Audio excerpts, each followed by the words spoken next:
Financiero, presente en las redes sociales. Síguenos en Twitter, @elfinanciero_MX. Interactúa con nosotros en Facebook, /El Financiero MX, y en el canal de YouTube Financiero México podrás ver el histórico de videos. El Financiero, presente en las redes sociales.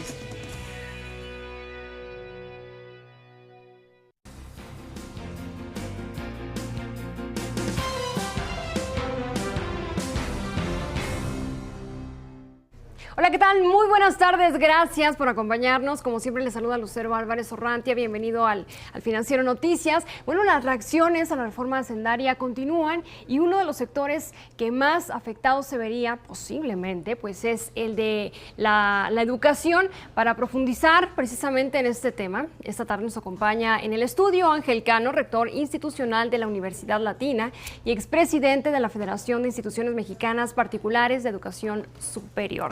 Ángel, ¿qué tal? Muy buenas tardes. ¿Qué impacto tendría en la educación el hecho de que se aprobara esta reforma?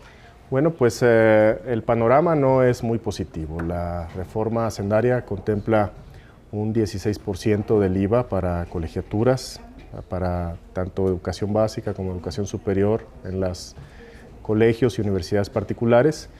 Y bueno, nosotros habíamos considerado que podría venir este tipo de propuestas, sin embargo, no habíamos visualizado tan fuerte el impacto que podría tener. Los estudios que hemos hecho es que se vería afectado tal vez un 20% de los alumnos que estudian tanto en algún colegio como en universidad privada. Y esto implica pues, que puedan irse o puedan migrar hacia alguna otra escuela, universidad o inclusive dejar de estudiar, ¿no? Entonces es muy fuerte que no solamente afecta a las élites o a un nivel socioeconómico alto, sino evidentemente donde más puede pegar es en la clase media, Lucero. En la clase media. Bueno, ahorita platicábamos que las instituciones privadas ya están con una intención enorme de platicar con los diputados y tienen quizá una contrapropuesta. Sí, claro, no, bueno, lo hemos ya platicado desde hace algunos meses porque ya veíamos venir que podría darse este escenario. Tanto con la Secretaría de Educación Pública como con los diputados. Mañana, de hecho, hay una reunión con la Comisión de Hacienda para platicar estos temas y lo que queremos dejar claro es el impacto tan negativo que podría tener esta reforma, al menos en este rubro.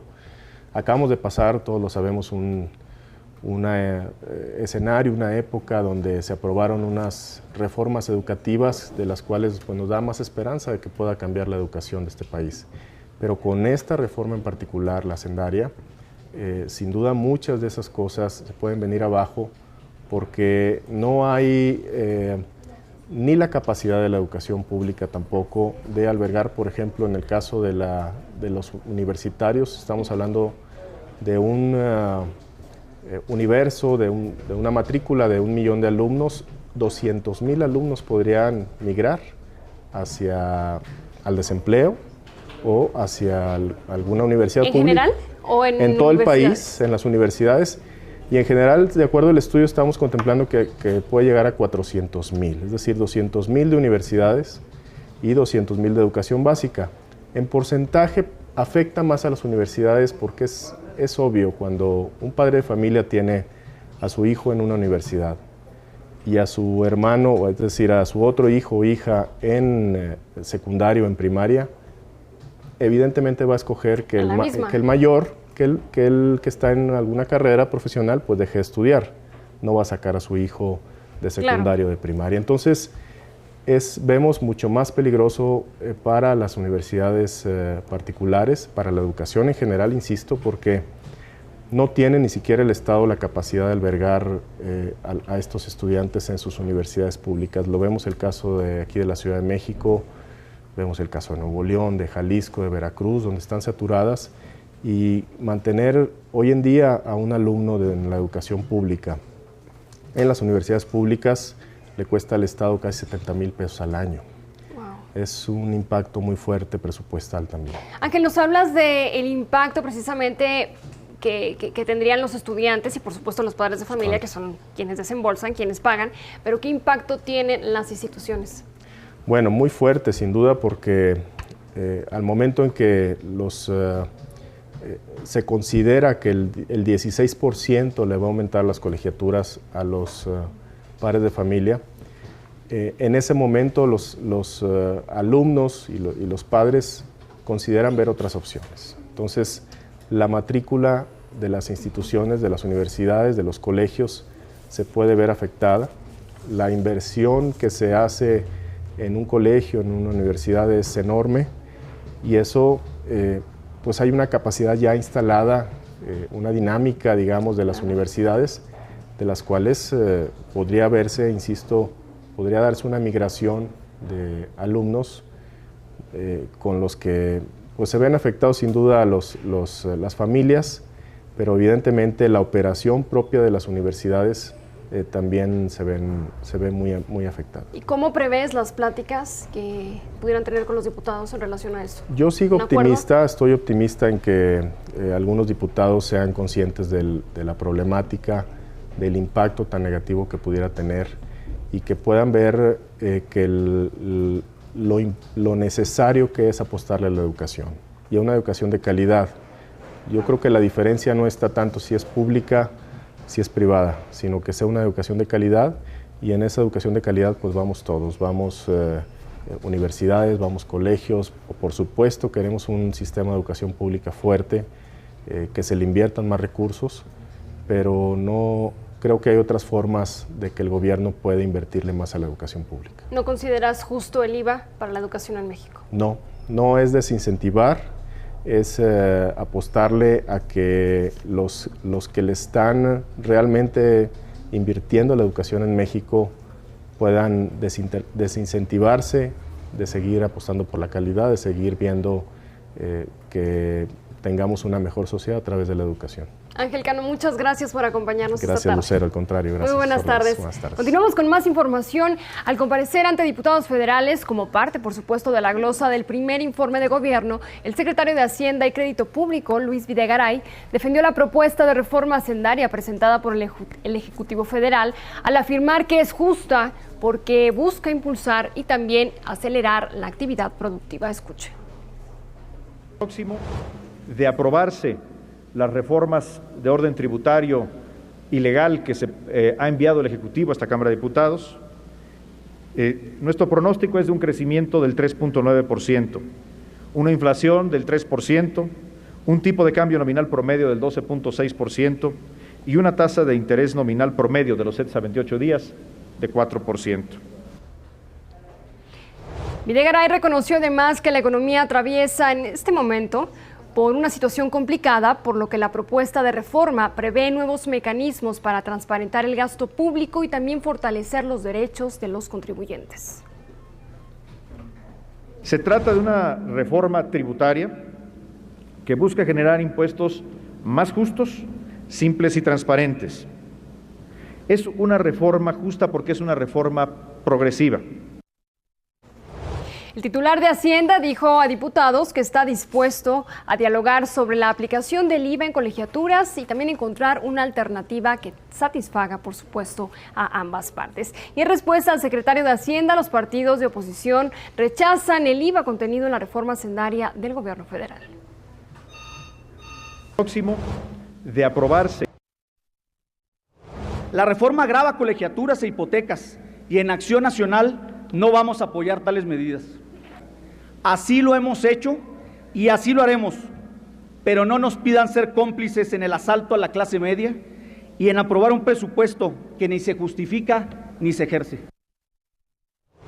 Por su parte, un grupo de diputados del PRD desplegó mantas con leyendas en contra del IVA en colegiaturas y renta. Los cuestionamientos continuaron sin dar tregua, por supuesto, al titular de Hacienda. Su reforma, ciudadano secretario, la de su gobierno, no es la panacea, porque no incluye el combate a la corrupción, ni austeridad republicana, y continúan los privilegios de un país de contrastes y de pobreza. El PRI incluso pidió conocer a detalle las implicaciones de aplicar el IVA en colegiaturas y también resaltó la decisión de no proponer ese gravamen en alimentos y medicinas. El caso del IVA en las colegiaturas, por ejemplo, Solicitaremos conocer a detalle las implicaciones de este gravamen y, sobre todo, entablar un diálogo constructivo para evaluar y analizar esta propuesta. Esta comparecencia del secretario de Hacienda se prolongó por casi 5 horas. Pero por su parte, Diana Rosalía Bernal, titular de la Procuraduría para la Defensa del Contribuyente, criticó la propuesta de cobrar IVA a las colegiaturas, como lo plantea la iniciativa de reforma hacendaria del gobierno federal. No consideramos conveniente ese impuesto para la enseñanza, si no vamos primero a lo que tenemos que ir, que es fortalecer la educación pública. La funcionaria se manifestó a favor de que se apruebe la reforma hacendaria en lo general. Apunta a un rumbo correcto. Los impuestos se basan precisamente en el deber de solidaridad social, eje de la cultura y de la moral contributiva, para que toda la sociedad persiga el mismo objetivo. Y Alonso Ancira, presidente de la Canacero, afirmó que de aplicarse un impuesto en las emisiones de carbono, como lo propone esta iniciativa de reforma hacendaria, podría perderse en el sector siderúrgico hasta 22,000 empleos. Indicó que esta industria emite el 30% de estas emisiones. Y bueno, nuevos impuestos generan, por supuesto, inconformidad en el sector minero también. Firmas canadienses amenazan ya con detener su inversión en México después de que el gobierno federal propuso el pago de un impuesto del 7.5% sobre regalías a mineras. Esta iniciativa de reforma hacendaria incluye ya varios cambios sustanciales a los contribuyentes. ¿Usted los conoce todos? Bueno, preparamos un recuento de los principales puntos que está contemplando esta iniciativa. Vean. La reforma hacendaria del gobierno federal incluye varias modificaciones al esquema de tributación actual. De ser aprobada en sus términos originales, pagarán 16% de IVA los arrendamientos de casa-habitación, los espectáculos públicos como conciertos musicales o partidos de fútbol, y quedan exentos el circo y el teatro. Se gravan también con un 16% de IVA las joyas, la goma de mascar, las colegiaturas escolares, el servicio de transporte público foráneo y el alimento para mascotas. Se plantean también cambios al impuesto sobre la renta para quienes ganen más de 500,000 pesos al año o el equivalente a 42,000 pesos al mes. Todos ellos pagarían un ISR de 32%, pero solo sobre el excedente. Es decir, si ganan 510,000 pesos al año, la tasa de 32% se cobraría solo sobre 10,000 pesos y no sobre el total. Quienes ganen menos de 500,000 pesos al año pagarían la misma tasa de ISR que este año, es decir, 30%. Se proponen también modificaciones a las deducciones fiscales actuales. Por ejemplo, se acotan las deducciones personales a un monto equivalente a 47,200 pesos al año. Esto es, el contribuyente podrá seguir deduciendo el pago de colegiaturas y de los intereses reales pagados de los créditos hipotecarios siempre y cuando no se rebase ese monto. Otro impuesto que plantea la reforma es el pago de un gravamen a combustibles fósiles, que en el caso de las gasolinas se traduce en un cobro de 16.21 centavos por litro en gasolinas y de 19.17 centavos en diésel. Este impuesto coexistiría con un deslizamiento mensual en el precio de las gasolinas de 6 y 7 centavos por litro, nivel menor al que tiene actualmente. El sector bursátil registraría también algunos cambios: un cobro de 10% de impuestos sobre la renta sobre ganancias de capital producto de la compraventa de acciones bursátiles y un cobro también de 10% sobre dividendos de empresas públicas y privadas. Otro impuesto planteado es un 7.5% sobre regalías al sector minero. La reforma hacendaria del gobierno federal, por otra parte, ofrece un seguro de desempleo. Duraría 6 meses y sería por un mínimo de 1,000 pesos al mes. El monto dependerá del ahorro en el sistema de ahorro para el retiro que tenga el trabajador. La iniciativa también contempla una pensión universal por 500 pesos mensuales a personas mayores de 65 años. El Financiero Noticias. Con esto nos vamos a las bolsas de América y el mundo.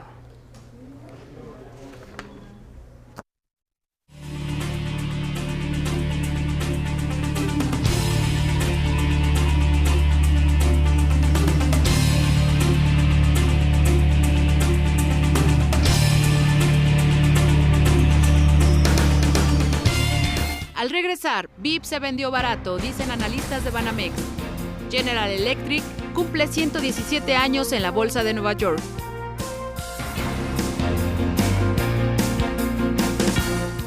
¿Te interesa nuestro ejemplar impreso, edición digital o hemeroteca virtual?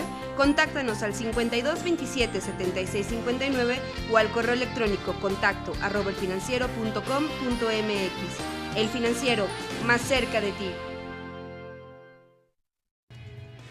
El Financiero, presente en las redes sociales. Síguenos en Twitter, @elfinanciero_MX. Interactúa con nosotros en Facebook, /El Financiero MX, y en el canal de YouTube Financiero México podrás ver el histórico de videos. El Financiero, presente en las redes sociales.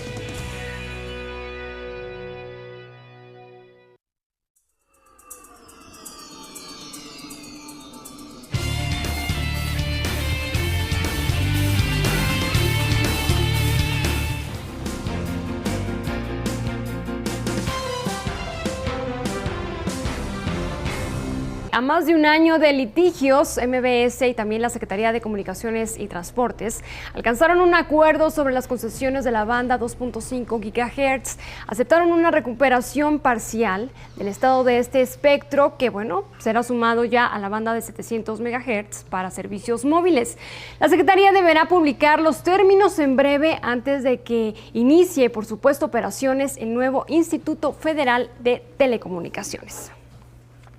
Por otro lado, el expresidente de la Comisión Federal de Competencia, le hablo de Eduardo Pérez Mota, afirma que habrá una transición tersa en el nuevo pleno de la Comisión Federal de Competencia Económica. Respecto a la decisión del Senado de nombrar a Alejandra Palacios para encabezar a este nuevo organismo, Pérez Mota señaló que fue una determinación acertada porque, ella es una persona con la capacidad para encabezar la institución, según el funcionario.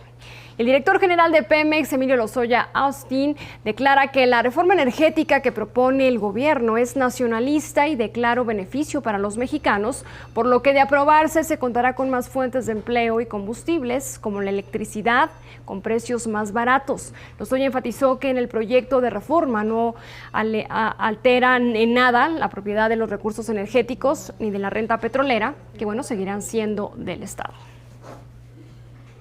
El INEGI informó que la producción industrial de México cayó 0.5% en julio con base en la medición interanual. Con estos resultados se acumulan 3 meses de caídas consecutivas. Por sector económico, la construcción y la minería fueron las que más retrocedieron. Y con miras al 2014, la Secretaría de Comunicaciones y Transportes ya lista la construcción de 3 segundos pisos carreteros. Serán el de las entradas y salidas a Cuernavaca, Pachuca y Toluca, y estima una inversión de 10,400 millones de pesos, y también la licitación pudiera lanzarse el primer bimestre del próximo 2014 por parte del Fideicomiso de Autopista y Puentes del Golfo Centro. La marca de autos de lujo Jaguar informó que, aunque no tiene planes de una expansión manufacturera en México, el país representa un nicho muy importante para hacer crecer sus ventas, dado el fortalecimiento de su economía. Tiene capacidad de manufactura increíble y la calidad de producción en México es también excelente. Y no tenemos el volumen suficiente para justificar una gran inversión de manufactura. Pero sí creemos mucho en México, creemos en su futuro, creemos en su economía. Luego del lanzamiento de su nuevo modelo, el CEO Jaguar México reveló que las ventas durante el año ya superaron el 40% y destacó además las reformas estructurales del gobierno federal que han sido aprobadas, las cuales, según él, darán grandes impulsos a este país. Se ve que el país se está moviendo hacia el futuro, no está inmovilizado, y pensamos que estos son los criterios muy importantes para que este país empiece a crecer a ritmo mucho más alto. Y analistas de Banamex consideran baja la oferta de 8,200 millones de pesos que Alsea hizo por la cadena de restaurantes Vips, compuesta por 362 unidades. A pesar de esto, Banamex reitera su recomendación de compra de las acciones de Walmart. Ahora damos un recorrido por el mundo de los negocios.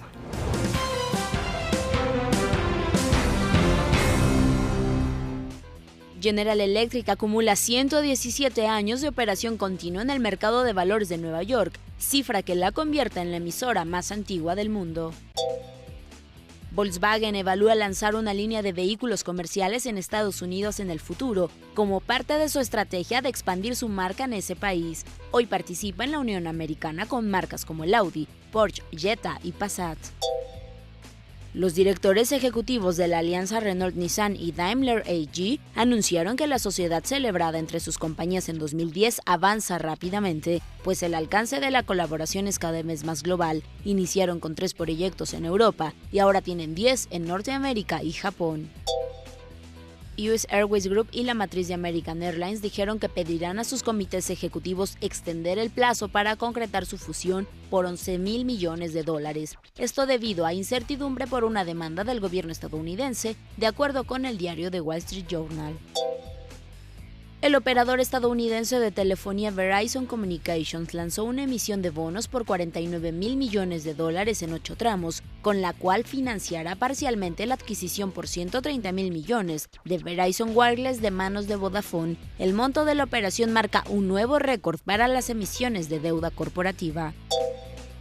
La firma Moody's consideró que la perspectiva del sistema bancario mexicano permanece estable, a pesar del moderado crecimiento económico en 2013 y 2014. La firma consideró que a pesar de que espera un repunte en la cartera vencida, la rentabilidad y capitalización de los bancos continuarán fuertes.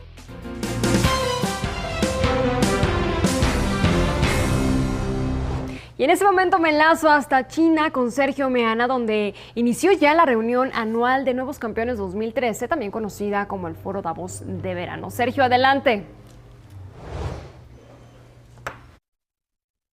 Hola, ¿qué tal? Buenas tardes al estudio y a nuestro auditorio. Desde acá, desde Dalian, donde ya está por arrancar el segundo día de actividades en este Foro Económico Mundial, conocido también como el Verano de Davos.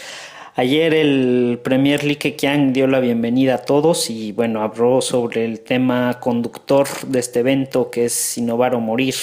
Mencionó que es el estandarte de China, que a través de la innovación es como han logrado salir adelante y que se ve a China como lo que es el día de hoy, una verdadera potencia. En una mesa de manufactura sí se ve precisamente a China como la fábrica del mundo. Otras potencias como México pues no están consideradas en la mente de los especialistas. El tema del agua también ha sido recurrente en varias de las mesas, y es que 40% más de demanda que la oferta habrá en el 2050. Esto va a ser un problema para las industrias extractivas y bueno, pues en general para todos. Una mesa de Latinoamérica se mencionó que no ha habido un funcionamiento correcto de las alianzas, que el Mercosur no ha tenido los logros que se esperaban. Y bueno, todavía un debate bastante interesante sobre el Big Data, si es una oportunidad o ha sido una burbuja comercial. Mañana también habrá un debate interesante sobre el futuro de la educación, si está en línea o si siguen siendo las universidades tradicionales las que llevarán a la educación. Regresamos con ustedes al estudio. Saludos, gracias. Sergio, muchas gracias por la comunicación. Estaremos muy al pendiente de tu información sobre esta cobertura de este encuentro anual Nuevos Campeones 2013 en aquel continente. Muchas gracias, muy buenas tardes. Es momento de hacer un corte y regresamos.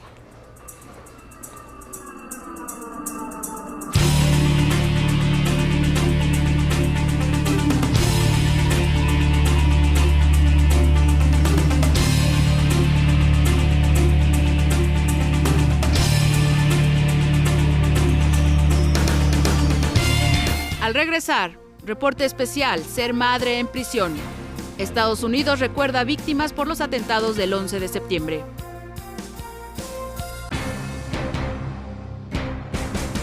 El Financiero, presente en las redes sociales. Síguenos en Twitter, @elfinanciero_MX. Interactúa con nosotros en Facebook, /El Financiero MX, y en el canal de YouTube Financiero México podrás ver el histórico de videos. El Financiero, presente en las redes sociales.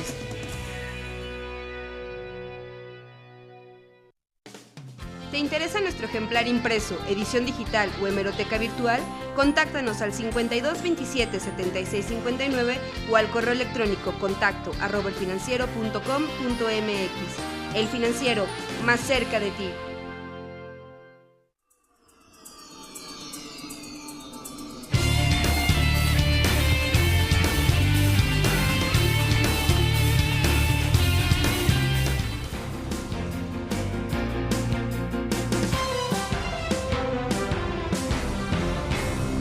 Y la CENTE nuevamente causó un caos en el Distrito Federal. Desde las 10 de la mañana, los maestros de la coordinadora tomaron las principales avenidas hacia la residencia oficial de Los Pinos y hasta el momento continúan los bloqueos a pesar de los enfrentamientos con elementos de la policía. En Avenida Reforma obstruyeron el paso en dirección a Periférico y el centro. Granaderos y la Policía Federal hasta este momento intentan resguardar el orden. Me enlazo en este momento con mi compañero Francisco Velázquez, quien se encuentra dando seguimiento al movimiento de los profesores. Francisco, ¿qué tal? Muy buenas tardes. ¿En dónde te encuentras? Hola, ¿qué tal, Lucero? Muy buenas tardes. Te saludo a ti y a todo el auditorio del Financiero Noticias. Pues me encuentro sobre la Avenida Reforma, justo enfrente del Auditorio Nacional, donde hace poco más de 3 horas, pues se suscitaron unos hechos violentos entre integrantes de la coordinadora y elementos de la Policía Federal, quienes intentaron y con éxito que no avanzaran hacia Periférico los manifestantes. En estos momentos están, según informes de los mismos miembros de la coordinadora, hay una comisión en Los Pinos que está siendo atendida por autoridades federales para intentar un diálogo y pues retirar este bloqueo que mantienen aquí en Reforma, así como en Circuito Interior. Déjame comentarte, Lucero, que los manifestantes hoy, bueno, pues también marcharon sobre Avenida Mazarik en Polanco. También hay presencia policíaca en esta zona de Polanco.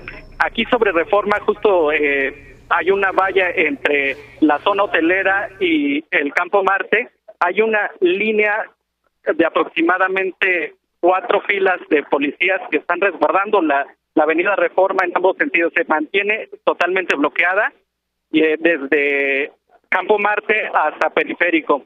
La gente pues ha tenido que descender de sus vehículos y han tenido que trasladarse hacia sus lugares caminando. Igual, la misma situación se repite en la fuente de petróleos, donde la gente que viene de la zona de corporativos de Santa Fe, pues ha tenido que descender y caminar hacia sus destinos. Lucero, eso es lo que está privando en este momento aquí sobre Reforma. Francisco, caos y por supuesto desesperación para cientos de automovilistas el día de hoy. Muchas gracias por el reporte. Regresamos contigo si es necesario. En este momento vamos a esta redacción con mi compañero Jesús Sánchez. Buenas tardes, Jesús. ¿Cuál es el pronóstico? ¿Estará libre el Zócalo para los festejos del 15 de septiembre? Adelante. ¿Qué tal? Buenas tardes. Por supuesto que todos esperaríamos que el próximo domingo por la noche pues se realice la verbena popular allí en el Zócalo. Y también el tradicional grito, aunque esta vez seguramente va a ser allá en Dolores Hidalgo, y que el día siguiente se lleve a cabo el desfile militar. Pero por supuesto que en este momento pues la pelota, el balón, está del lado de Gobernación, donde se llevan a cabo negociaciones intensas con la representación de la CENTE. Por la noche también estarán definiendo los maestros si dejan o no la Ciudad de México. Pero creo que es una etapa importante para que la CENTE se sume más bien al diseño de un nuevo modelo educativo del país para poder avanzar y no quedarnos estancados. Por supuesto que el premio a la tolerancia en este momento se lo llevan los capitalinos. Hasta luego.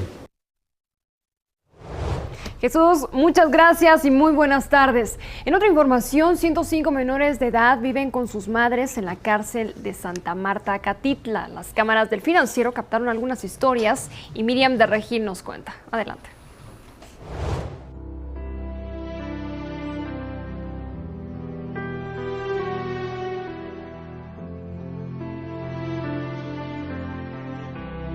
Pese que es un lugar diseñado para recluir adultos que han cometido delitos, en él viven actualmente 106 menores quienes acompañan a sus madres a pagar sus condenas. Jessica es una de las 102 presas que vive hoy con su hija. Ella está pagando una sentencia de 27 años por secuestro y en un año más tendrá que dejar ir a su pequeña. Desde que mi hija tenía 2 años lo he estado viviendo con mis compañeras y ahora más porque acaba de salir hace que hace un par de días mi compañera también, su hija.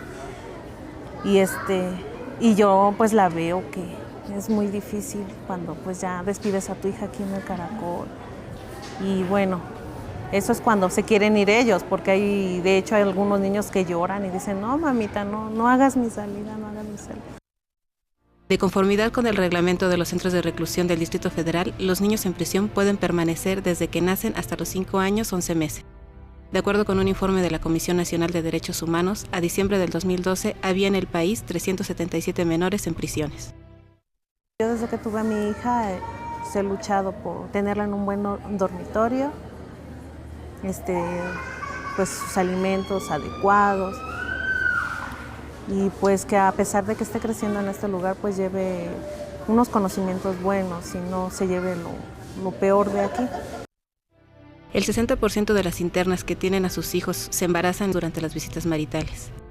Brandon, hijo de Verónica, es uno de los 106 infantes que viven en Santa Marta, de los cuales 50 son niños y 56 niñas.